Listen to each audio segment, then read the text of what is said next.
ఉమ్మడి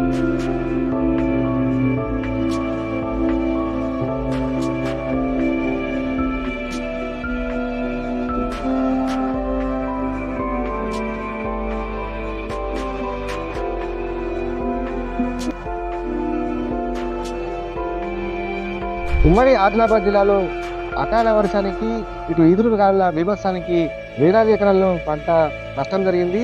ఉమ్మడి ఆదిలాబాద్ జిల్లాలోని మంచిర్యాల, ఆసిఫాబాద్, ఇటు నిర్మల్, ఆదిలాబాద్ జిల్లాలోనూ అనేక చోట్ల వివిధ రకాల పంటలు, అదేవిధంగా మామిడి ఖాత కూడా నేల రావడం జరిగింది.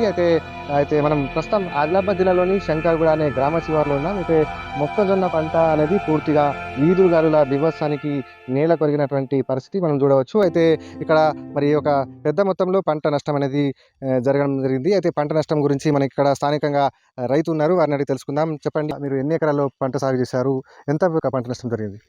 సార్, నా పేరు బాలాజీ, ధనురకే విలేజు, శంకర్గూడ గ్రామ పంచాయత్. ఒక 4 ఎకరాల 20 గుంటల భూమిలో మొత్తం పడిపోయింది. గాలి వచ్చి ఏం ఉండలేక, అది నిండలేక మొత్తం ఖరాబ్ అయింది సార్. రాత్రి గాలి వచ్చి మొత్తం పడిపోయింది సార్. ఎన్ని ఎకరాలు వేసారు మొత్తం? 4 ఎకరాల 20 గుంటల భూమి, 4 ఎకర్స్ 4 ఎకర్ మొత్తం మొక్క సార్. ఏం లేదు, అది నిండలే, ఇంకా నిండక ముందే అది పడిపోయింది సార్. ఇప్పుడు నిండది, అది మొత్తం ఏమైనా పరిహారం ఉంటే. ఎట్లా ఈ ఏడాది రైతుల పరిస్థితి ఎట్లుంది? పత్తి అప్పుడు ఏం లేదు సార్, కానీ ఇప్పుడు జొన్న మొత్తం పడిపోయింది ఈ గాలిలో. రాత్రి గాలి వచ్చి మొత్తం పడిపోయింది సార్, అందరిది లాస్ అయింది. ఈదురుగాలుల బీభత్సానికి పంట అనేది పూర్తిగా నేల కొరగడం జరిగింది. ఇక్కడ స్థానికంగా ఉన్నటువంటి రైతు ఉన్నారు, ఆ రైతుని అడిగి తెలుసుకుందాం. సార్ చెప్పండి, ఈ పెద్ద మొత్తంలో ఈదురుగాలు వీయడం వల్ల మరి పంట నష్టం జరిగింది. అయితే మొక్కజొన్న పంట అనేది పూర్తిగా నేల కొరిగినటువంటి పరిస్థితి. ఎన్ని ఎకరాల్లో వేశారు, ఎంత నష్టం జరిగింది అని మీరు భావిస్తున్నారు? నా పేరు ప్రభాకర్, గ్రామం శంకర్గూడ. మొన్న వీచిన ఎదురుగాలులకు మా మొక్కజొన్న 4 ఎకరాల పంట మొత్తం నేల కొరిగిపోయింది. పంట ఏం వచ్చే ఆస్కారం లేదు. దీనికి పెట్టుబడి కనీసం 1,20,000 దాకా ఉంటుంది. ఆ పెట్టుబడి కూడా వెళ్ళే ఛాన్స్ లేదు. కావున ప్రభుత్వం మాకు కొద్దిగా దయతలించి మాకు పంట నష్ట పరిహారం ఇవ్వాలని కోరుతున్నాం. మాదే కాదు, ఇంకా చుట్టుపక్కల మా ఊర్లో 50-60 మంది కూడా చేను ఇట్లనే అయిపోయింది, మక్క, జొన్న, గోధుమ. కావున మేము ప్రభుత్వానికి ఇదే కోరుతున్నాం, మాకేమైనా నష్టపరిహారం ఇవ్వాలి. మరి మొక్కజొన్న మొత్తం కింద వాలిపోయింది, ఏం వచ్చే ఆస్కారం లేదు. मेरा नाम सैयद असद, पूरा 12 एकड़ में पूरी मकई है, उसमें आधा जवारी है और जो है सो 70 से 75% नुकसान हो गया इसमें। और बहुत मुश्किल की बात, और अभी ऐसे हालत है कि हम आगे कुछ कर सकते बोले ऐसा नहीं है, पूरा नुकसान हो गया। उसमें ज़्यादा मकई है, वो कम से कम ये 12 और वो 7 एकड़, 12 और 7 एकड़ है, और 19 एकड़, 4 एकड़ जवारी आता, 1 एकड़ गेहूँ आता, और क्या है सो छोटे मोटे फसल दूसरे हो रहे, लेकिन वो इस पे हमारी बहुत बड़ी उम्मीद थी। हम इसके ऊपर बाकी फेरने के लिए सोचे थे, हम इसके ऊपर किसी का देना लेना है, शौकार का है, इसका है, उसका है, कुछ काम है, कारोबार है, डाले सो हाथ को आए वैसा नहीं है, पूरा नीचे गिर गया। अब कैसा जीना, कैसा करना, हमारा तो कोई हिसाब समझ के बाहर है और कोई मतलब की नहीं है। हम लोग बहुत परेशान है, जितना भी करेंगे उतना हम हर साल ऐसा नुकसान हो रहा। और इससे पहले कपास के इसमें वो भी कुछ भी फ़ायदा नहीं हुआ, पूरा पानी की वजह से कपास भी फेल हो गए। मुश्किल से बाकी आंग पे थे। अब ये सीज़न का फेडिंग है बोल के हम सोचे थे, तो ये हाल ऊपर ऐसा कर दिया ऊपर वाला। అదేవిధంగా ఇక్కడ మనం చూసుకోవచ్చు జొన్న పంట. అయితే ఇది గాలివాన బీభత్సానికి పూర్తిగా నేల కొరగడం జరిగింది. మనం చూసుకోవచ్చు పంట పూర్తిగా ఇక్కడ నేల కొరిగినటువంటి పరిస్థితిని మనం చూడవచ్చు. అయితే మొత్తం అనేక ప్రాంతాల్లో, అంటే ఉమ్మడి ఆదిలాబాద్ జిల్లాలోని ఇటు నిర్మల్, ఆదిలాబాద్ జిల్లాలో ఎక్కువ మోతాదులో ఈ యొక్క జొన్న పంట అనేది వేస్తుంటారు రైతులు. అయితే ఈ యొక్క జొన్న, అదేవిధంగా మొక్కజొన్న పంట అనేది పూర్తిగా నష్టం వాటిల్లడం జరిగింది. అయితే పూర్తిగా గాలివాన బీభత్సానికి నేల కొరిగినటువంటి పరిస్థితి. అయితే ఇక్కడ స్థానికంగా రైతు ఉన్నారు, వారిని అడిగి తెలుసుకుందాం. చెప్పండి, మీరు ఎంత పంట నష్టం జరిగింది, ఎన్ని ఎకరాలలో మీరు వేస్తారు? పేరు షేక్ అహ్మద్. 7 ఎకరాలు జొన్న వేసినాం, అంతా లాస్ అయింది వానతోని, గాలితోని. అంతా 3 లక్షల దాకా పెట్టినాం. 1 లక్ష ఇంకా వెళ్తుందో లేదో. పత్తి అంత పురుగు వచ్చి నింగనైంది పత్తి. ఇప్పుడు జొన్న వేసినాం, రబ్బీకి జొన్న ఇంకా పోయింది. ఇప్పుడైతే బాగా దింగానైంది సార్, అంతా చేను అంతా కొట్టుకుపోయింది, గాలితోని పడిపోయిన చెట్లు అంతా. 1,00,000 ఇంకా లేదు. ఇప్పుడు గవర్నమెంట్ సాయం చేస్తే మంచిగా ఉంటుంది.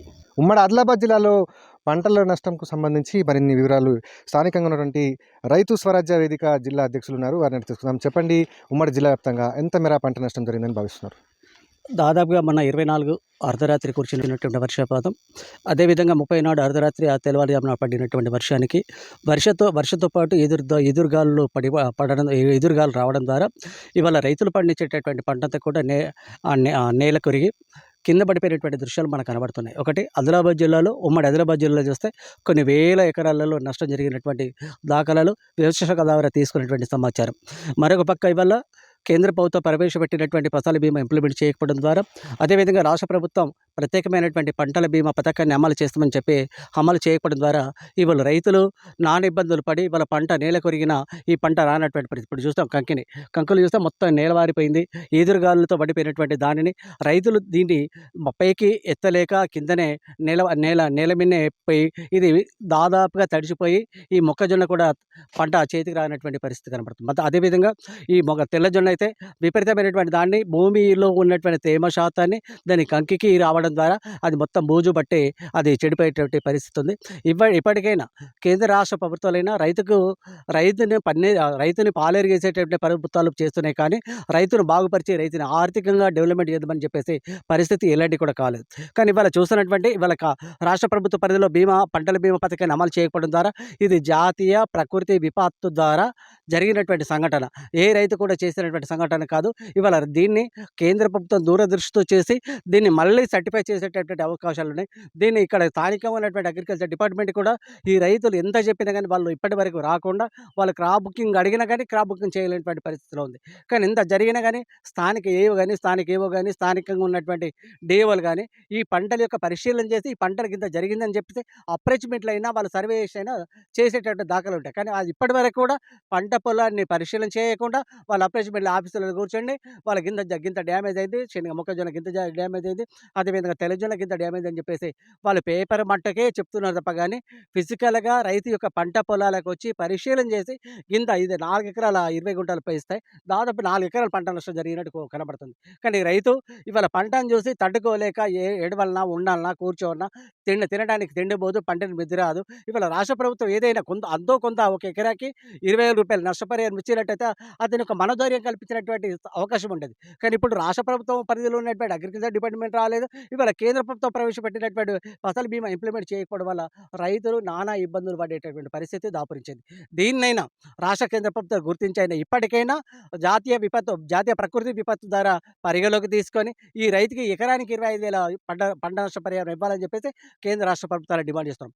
అదేవిధంగా మరొక పక్క చూస్తే ఇవాళ ప్రతి ఒక్కరికి కూడా ఇంటిలో పచ్చాళ్ళు ఉండేటివి ఇవాళ మొన్న నుంచి 24 కానీ ఇవాళ 30 అర్ధరాత్రులే కానీ పడినటువంటి వర్షానికి పూర్తిగా మామిడి కాయలు పోయినాయి. మామిడి రైతులను కూడా ఆదుకోవాల్సినటువంటి పరిస్థితి. ఇవాళ ఈదురు గాలితో విపరీతంగా పడితే ఇండ్లలో కూడా ఇంటి రేకులు కూడా కూలిపోయి ఇండ్లలో ఉన్నటువంటి జాతీయ విపత్తు కింద పరిగణలోకి తీసుకున్న తర్వాత జిల్లా కలెక్టర్ పరిధిలో కొన్ని కోట్ల రూపాయలు మన అకౌంట్లో చేతులు ఉంటాయి. కానీ ఎప్పుడైతే ఇల్లు మీద ఉన్న రేకులు కొట్టుకుపోయి ఇంట్లో ఉన్నటువంటి ధాన్యాన్ని తినే గింజలు కావచ్చు, పండించేటటువంటి ధాన్యం కావచ్చు, లేకపోతే పప్పు దినుసులు కావచ్చు, ఈ తడిసినటువంటి ధాన్యానికి వాళ్ళు సపోర్టెడ్గా ఏదో రూపాయన ఒక 25 కిలోల బియ్యము, అదేవిధంగా ఒక నెలకు సరిపడేటువంటి పప్పు దినుసులు కానీ, ఆకుకూరలు కానీ, నూనె కానీ అలాంటి ఇవ్వాల్సింది పోయి ఇవాళ జిల్లా కలెక్టర్ కూడా ఇవ్వలేనటువంటి పరిస్థితి మనకు కనిపిస్తూ ఉంది. దీన్ని జాతీయ విపత్తు కింద పరిగణలోకి తీసుకు ఈ రైతులందరికీ నష్టపోయినటువంటి రైతులందరికీ కూడా ఎకరికి 25,000 రూపాయలు ఇవ్వాలని చెప్పేసి మేము రాష్ట్ర ప్రభుత్వాన్ని డిమాండ్ చేస్తాం. ఉమ్మడి ఆదిలాబాద్ జిల్లా వ్యాప్తంగా ఇటు మంచిర్యాల, ఇటు నిర్మల్, ఆదిలాబాద్, ఆసిఫాబాద్ జిల్లాలోనూ అక్కడక్కడ కొన్ని ప్రాంతాల్లో పూర్తిగా నీలమైనటువంటి పరిస్థితిని మనం చూస్తూ ఉన్నాం. అయితే ఉమ్మడి ఆదిలాబాద్ జిల్లాలో ఎక్కువ మోతాదులో మొక్కజొన్న, అదేవిధంగా జొన్న పంటను వేస్తున్నటువంటి ఈ ఆదిలాబాద్, నిర్మల్ జిల్లా ప్రాంత రైతులు తీవ్రంగా నష్టపోయారు. అదేవిధంగా ఈ ప్రాంత పరిధిలో ఉన్నటువంటి అనేక మంది రైతుల యొక్క పంట పొలాల్లో చూసినట్లయితే పంటలు పూర్తిగా గాలివాన బీభత్సానికి నేలమట్టమైనటువంటి పరిస్థితిని మనం చూడవచ్చు. అయితే మొత్తం ఈ ప్రాంతం పరిధిలో ఉన్నటువంటి రైతులందరినీ కూడా ప్రభుత్వం జాతీయ విపత్తు కింద ఆదుకోవాలని చెప్పేసి అయితే రైతు స్వరాజ్య వేదిక జిల్లా అధ్యక్షులు బొర్రన కూడా కోరుతున్నారు. అయితే ఈ విధంగా ఈ ఉమ్మడి ఆదిలాబాద్ జిల్లా వ్యాప్తంగా అటు నిర్మల్, అదేవిధంగా ఆసిఫాబాద్, అటు మంచిర్యాల ప్రాంతాల్లో కూడా మరి మామిడి రైతులు కూడా చాలా నష్టపోవడం జరిగింది. గాలివాన బీభత్సానికి మామిడి పంట కూడా నిలరడం వల్ల మరి వారికి కూడా తీవ్రమైనటువంటి నష్టం జరిగింది కాబట్టి ఈ ప్రాంత పరిధిలో ఉన్నటువంటి మొత్తం అన్ని ప్రాంతాల్లో కూడా ఏదైతే ఉమ్మడి ఆదిలాబాద్ జిల్లా పరిధిలో ఉన్నటువంటి వివిధ మండలాల్లో, వివిధ ప్రాంతాల్లో నష్టపోయినటువంటి రైతులందరినీ కూడా వ్యవసాయ శాఖ అధికారులు పూర్తిగా పరిశీలన చేసి వారి యొక్క సర్వేను కూడా పూర్తి చేసి అందరినీ ప్రభుత్వం పరంగా ఆదుకునే దిశగా చర్యలు చేపట్టాలని అందరూ డిమాండ్ చేస్తున్నారు. ఆదిలాబాద్ జిల్లా నుండి శైలేందర్, ఏబీపీ దేశం.